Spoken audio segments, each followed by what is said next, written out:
I am struggling to maintain the government, not to overthrow it. I am struggling especially to prevent others from overthrowing it. April 14th, 1861.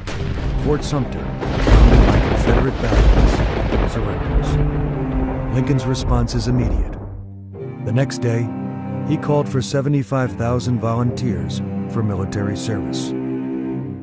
A newfound unity of purpose swept across the North.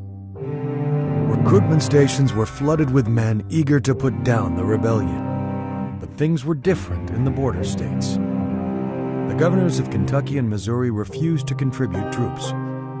And as more states sided with the South, Lincoln's problems only increased. The president chose a Virginian to lead Union forces, but was turned down when Virginia seceded.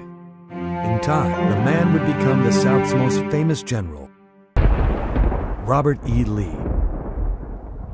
With Virginia in rebel hands, the Confederacy was now at Lincoln's doorstep.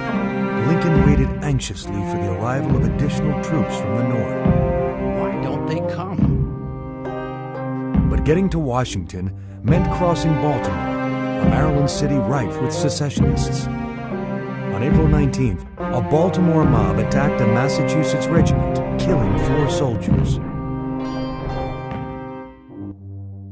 Baltimore city fathers implored Lincoln to avoid further bloodshed by finding an alternate route, but the president was unbending.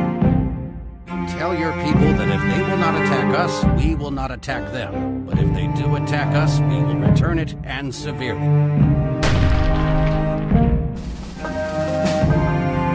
In an effort to safeguard troops along the route, Lincoln suspended in Maryland the constitutional protection of habeas corpus, which guarantees every defendant the right to a speedy trial by his peers.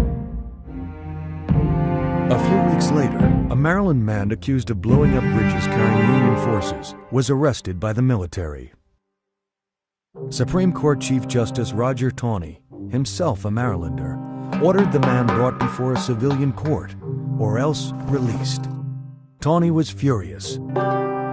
The president had no constitutional right to deprive citizens of their civil liberties.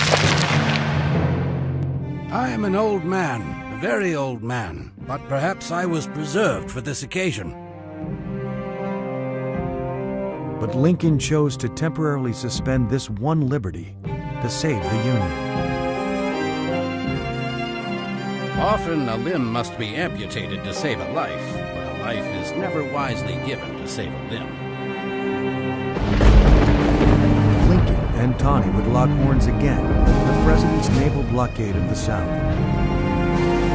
But by the time that case finally reached the Supreme Court, Taney was in the minority, thanks to 3 new Lincoln appointees. Their war of words raged on in the courtroom, even as their countrymen, clad in blue and gray, clashed on the battlefield.